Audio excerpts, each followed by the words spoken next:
Assalamu alaikum respected students. In this video we are going to start the tenses. हम जो है ना tenses को स्टार्ट करने जा रहे हैं तो हम ये तरतीब से करेंगे। हर एक टेंस जो है ये हम पूरी एक्सप्लेनेशन के साथ करेंगे। बहुत सारे स्टूडेंट्स ने इसकी रिक्वेस्ट भी की थी, तो चलिए शुरू करते हैं। और ये सेशन जो है ये हम पार्ट्स में शेयर करेंगे, क्योंकि सारी बातें हम एक वीडियो में शेयर नहीं कर सकते हैं, क्योंकि ये टाइम भी ज़्यादा लेता है और एफ़र्ट्स भी ज़्यादा लेते हैं।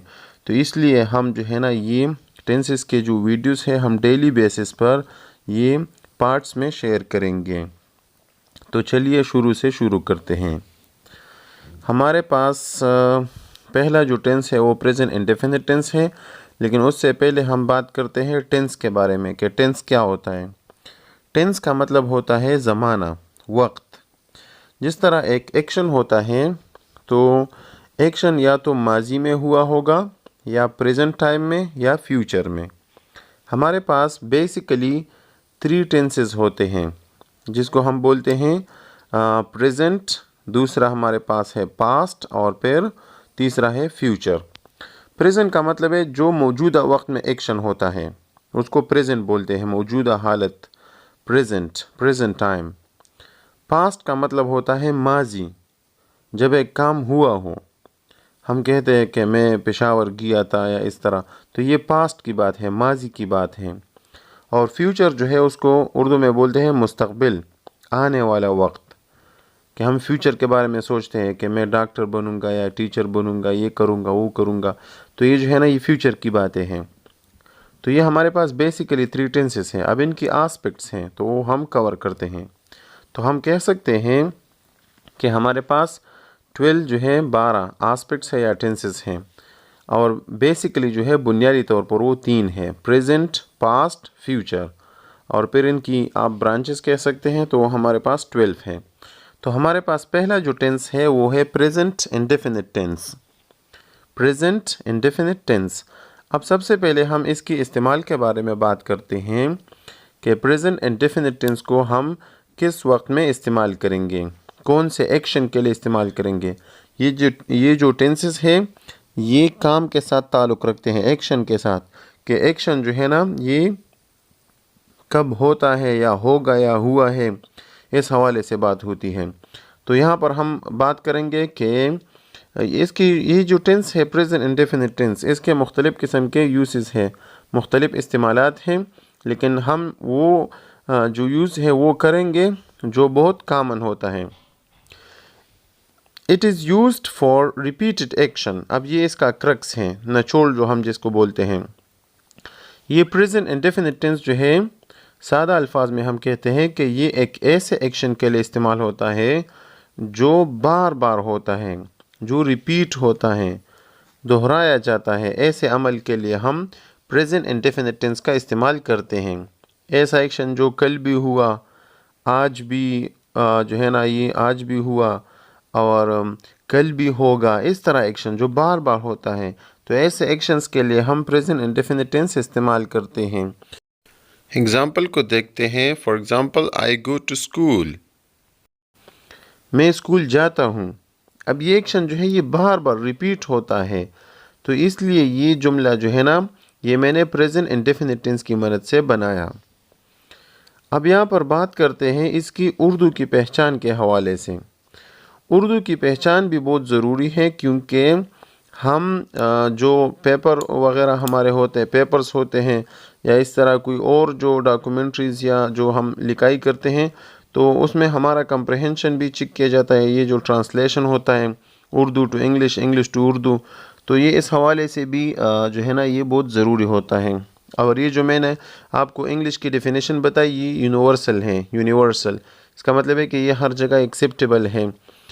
उर्दू की जो बात है ये तो सिर्फ उर्दू तक महदूद है, लेकिन आपको ये यूनिवर्सल डेफिनेशन भी याद रखना चाहिए कि हम ये रिपीटेड एक्शन के लिए इस्तेमाल करते हैं। उर्दू की जो बात है ये तो सिर्फ उर्दू स्पीकर्स के लिए है। अच्छा, तो इसकी उर्दू की पहचान ये है कि जब जुमले के आखिर में ता है, ती है, ते हैं, ता हूँ, ती हूँ, जब ये आ जाए तो इससे हम अंदाज़ा लगा सकते हैं कि ये प्रेजेंट इंडेफिनिट टेंस का जुमला है। एग्जांपल्स देखते हैं। फॉर एग्जांपल, वो स्कूल जाता है, तो अब ये प्रेजेंट इंडेफिनिट टेंस की तरफ निशानदेही करता है। अब ये जुमला हम प्रेजेंट इंडेफिनिट टेंस की स्ट्रक्चर के मुताबिक बनाएंगे। वो स्कूल जाता है, ये जो ताहे है ये मुज़क्कर के लिए इस्तेमाल होता है, मैस्कुलिन जेंडर के लिए। वो स्कूल जाता है, ही गोज़ टू स्कूल। ती है ये मुअन्नस के लिए इस्तेमाल होती है, फीमेल के लिए, फेमिनिन जेंडर। वो स्कूल जाती है, जब एक मुअन्नस फीमेल स्कूल जाती है तो हम बोलते हैं वो स्कूल जाती है, तो अब ये फीमेल की बात हो रही है। She goes to school. ते हैं, अब ये ज़्यादा के लिए इस्तेमाल होते हैं, तो ये मैस्कुलिन भी हो सकते हैं और फेमिनिन भी, मुज़क्कर भी हो सकते हैं और मुअन्नस भी। तो हम बोलते हैं दे गो टू स्कूल। उर्दू में हम बोलते हैं वो स्कूल जाते हैं, और इंग्लिश में दे गो टू स्कूल। अब बात करते हैं ताहू। ताहू और तीहू, अब इन दोनों में क्या फ़र्क है? ताहू हम तब इस्तेमाल करते हैं जब एक मुज़क्कर होता है। मिसाल के तौर पर एक लड़का है, वो कहता है कि मैं स्कूल जाता हूँ, तो ऐसा बोलेगा, मैं स्कूल जाता हूँ, आई गो टू स्कूल। और एक मुअन्नस है, एक लड़की है, तो वो बोलेगी मैं स्कूल जाती हूँ, तो इसके लिए भी इंग्लिश में हम बोलते हैं आई गो टू स्कूल। इंग्लिश में इन दोनों का सेम रहेगा सेंटेंस स्ट्रक्चर जो है, और उर्दू में इसमें जो है ना डिफरेंसेस है, फ़र्क है। तो हर ज़ुबान की अपनी रूल्स रेगुलेशंस होती हैं। तो ताहू मुज़क्कर के लिए जब मुज़क्कर अपने बारे में बात करता है, और तीहू मुअन्नस के हवाले से जब वो अपने बारे में बात करती है। अब बात करते हैं सिंपल स्ट्रक्चर की। सिंपल का मतलब होता है सादा, और स्ट्रक्चर का मतलब साख्त, बनावट, कि हम जुमला किस तरीके से बनाएंगे। तो सबसे पहले जब हम जुमला बनाते हैं तो सबसे पहले हम सब्जेक्ट लगाते हैं। सब्जेक्ट का मतलब होता है फ़ाइल, जो काम करने वाला होता है या जिसके बारे में बात की जाती है उसको सब्जेक्ट कहते हैं। हमारे पास मुख्तलिफ़ किस्म के सब्जेक्ट्स हो सकते हैं, जैसा कि he, she, it, I, you, we, they, या एक नाम या दो नेम्स हो सकते हैं, या कुछ और भी हो सकता है। तो ये हो गए सब्जेक्ट। उसके बाद हम लगाएंगे बेस वर्ब। वर्ब जो है ना वो जुमले में बहुत इम्पोर्टेंट रोल प्ले करता है। हम कह सकते हैं कि verb is like a backbone in a sentence. Verb की मिसाल जुमले में रीढ़ की हड्डी की तरह होती है। जिस तरह हमारे जिस्म में रीढ़ की हड्डी जो है ना वो आउट ऑफ ऑर्डर हो जाती है, तो फिर हम ठीक तरीके से कोई काम सर अंजाम नहीं दे सकते। और इसी तरह हम कह सकते हैं verb is like a soul in our sentence. जिस तरह आप कह सकते हैं जो वर्ब होता है वो सोल की तरह होता है। जिस तरह हमारी जिस्म में सोल होता है, रूह होता है, तो हम हर काम को ठीक तरीके से कर सकते हैं, और अगर ये नहीं हो तो फिर कुछ भी नहीं होता। तो इस तरह जुमले में वर्ब जो है ना वो बहुत अहम रोल प्ले करता है। तो सबसे पहले सब्जेक्ट, फिर हम लगाएंगे बेस वर्ब। बेस वर्ब का मतलब बुनियादी वर्ब, जो पहला वर्ब होता है, बाकी वर्ब्स इससे बनते हैं। बेस का मतलब बुनियादी वर्ब जो है। फॉर एग्ज़ाम्पल गो, अब ये हमारे पास बेस वर्ब है, तो सब्जेक्ट के बाद हम ये बेस वर्ब लगाएंगे।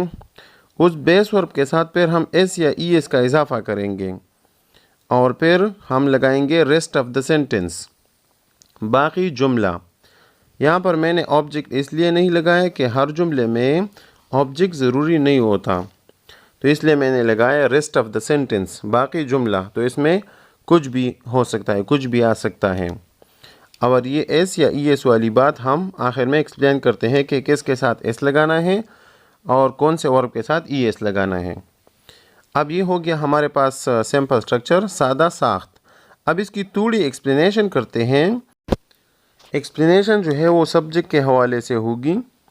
जब सब्जेक्ट हमारे पास आई, यू, वी, दे, या two names Ali and Asad, ये फॉर एग्ज़ाम्पल हमने एग्ज़ाम्पल लिया, तो इनके साथ हम बेस वर्ब लगाएंगे, बुनियादी वर्ब लगाएंगे, और एस या ई एस का इजाफा नहीं करेंगे, और उसके बाद बाकी जो भी है वो हम लगाएंगे। रेस्ट ऑफ द सेंटेंस, बाकी जुमला ऑब्जेक्ट है या एडवर्ब है जो भी है वो हम लगाएंगे। लेकिन जब ये सब्जेक्ट्स हमारे पास आ जाए तो फिर हम वर्ब के साथ एस या ई एस बिल्कुल भी नहीं लगाएंगे। For example, I go to school, you go to school, we go to school, they go to school, Ali and Asad go to school. तो इसमें मैंने बिल्कुल भी गो के साथ एस या ई एस नहीं लगाया। जब हमारे पास सब्जेक्ट्स ऐसे हों, for example he, she, it या अहमद एक नाम, तो फिर हम बेस वर्ब के साथ एस या ई एस लगाएंगे और फिर बाकी जो जुमला है वो लगाएंगे। एग्जाम्पल्स देखते हैं। He goes to school, she goes to school. It तो मोस्टली नॉन लिविंग थिंग्स के लिए इस्तेमाल करते हैं, लेकिन जुमला ऐसा होगा, it goes to school, Ahmad goes to school. अब यहाँ पर बात करते हैं कि हमने यहाँ पर जो है ना ये बात करेंगे कि एस को हमने कहाँ पर लगाना है और ई एस को कहाँ लगाना है। ये जो बेस वर्ब के साथ ये अटैच है कि एस या ई एस, तो इस बात को एक्सप्लेन करते हैं कि इसको कहाँ पर लगाना है और ई एस को कहाँ पर लगाना है। तो देखते हैं, जब हमारे पास हमारे पास जो वर्ब्स होते हैं, जिन वर्ब्स के आखिर में C H, S H, S, O या एक्स आ जाए तो फिर हम उस वर्ब के साथ ई एस लगाएंगे। जिस वर्ब के आखिर में C H, S H, S, O या एक्स आ जाए तो उसके साथ हम ई एस लगाएंगे। फॉर एग्ज़ाम्पल, हमारे पास वर्ब है वॉच। वॉच का मतलब है देखना, और इसका एक दूसरा मतलब है वो घड़ी को भी ये लफ्ज़ कहा जाता है, लेकिन यहाँ पर हम मतलब लेते हैं वर्ब की, वॉच देखना। तो इसका आखिर में सी एच है तो हम लगाएंगे ई एस, वॉचेस। ही वॉचेस न्यूज़। अब यहाँ पर दूसरा जो है एस एच की बात करते हैं। फॉर एग्ज़ाम्पल, वॉश के आखिर में सी एच है, एस एच है, तो हम ई एस लगाएंगे, वॉशेस। वॉश का मतलब धोना। She washes the clothes. इस, फॉर एग्ज़ाम्पल, डिस्कस। तो डिस्कस के आखिर में है एस, तो हम इसके साथ लगाएंगे डिस्कसेस। तो हमने लगाई ई एस तो ये बन गया डिस्कसेस। ओ, फॉर एग्ज़ाम्पल, गो, तो इसके साथ लगाएंगे ई एस, गोज़। या हम बोलते हैं डू तो ये होगा डज, ई एस लगाया। एक्स, फॉर एग्ज़ाम्पल, फिक्स का मतलब मुरम्मत करना, ठीक करना, तो इसके साथ हम लगाएंगे ई एस, फिक्सेस। अब बात करते हैं, दो और रूल्स हैं उनकी बात करते हैं। जब किसी वर्ब की आखिर में वाई आ जाए, वाई, और उससे पहले कॉन्सोनेंट हो। उम्मीद है आप कॉन्सोनेंट्स और वावेल्स को समझते हैं। ये जो ए, ई, आई, ओ, यू है ये वावेल्स हैं, और उसके अलावा जो है वो कॉन्सोनेंट्स हैं। तो जब वाई किसी वर्ब के आखिर में, बेस वर्ब के आखिर में वाई हो और वाई से पहले कॉन्सोनेंट हो, तो जब हम इसकी एस फॉर्म बनाते हैं, इस टेंस में इस्तेमाल करते हैं, ये जो ही, शी, इट और सिंगुलर सब्जेक्ट के साथ, तो फिर हम ऐसा करेंगे कि वाई को आई में चेंज करेंगे, वो वाई को आई में रिप्लेस कर देंगे और उसके साथ ई एस लगा देंगे, तो ये हो जाएगा स्टडीज़। फॉर एग्ज़ाम्पल, स्टडी, तो ये हो जाएगा स्टडीज़। स्टडी के आखिर में वाई है और वाई से पहले डी मतलब कॉन्सोनेंट है, तो यहाँ पर हम वाई को आई में चेंज कर लेंगे और फिर ई एस लगाएंगे, तो ये हो जाएगा स्टडीज़। दूसरा रूल ये है कि जब किसी, ये इसका अपोजिट है, जब किसी वर्ब, बेस वर्ब के आखिर में वाई हो और वाई से पहले वावेल हो, तो फिर हम उसके साथ सिर्फ एस लगाएंगे। तो देखते हैं, फॉर एग्ज़ाम्पल, प्लेज। प्ले के आखिर में वाई है और वाई से पहले ए है, तो हम लगाएंगे सिर्फ S, plays. He plays cricket. तो ये हमारे पास हो गया यहाँ तक। हमने यहाँ पर जो है ना इस हवाले से यहाँ तक बात की। उम्मीद है आपको समझ आ चुका होगा। अब आपको चाहिए कि आप इस पर ज़्यादा से ज़्यादा प्रैक्टिस करें। मुख्तलिफ़ किस्म की सेंटेंसेस आप देख लें और आप इन पर जुमले बनाइए। मुख्तलिफ़ किस्म के सेंटेंसेस हो सकते हैं। फॉर एग्ज़ाम्पल, वो खाना खाता है, हम स्कूल जाते हैं, वो क्लास लेती हैं। वो वर्जिश करते हैं। हम समझते हैं। मैं इंग्लिश सीखता हूँ।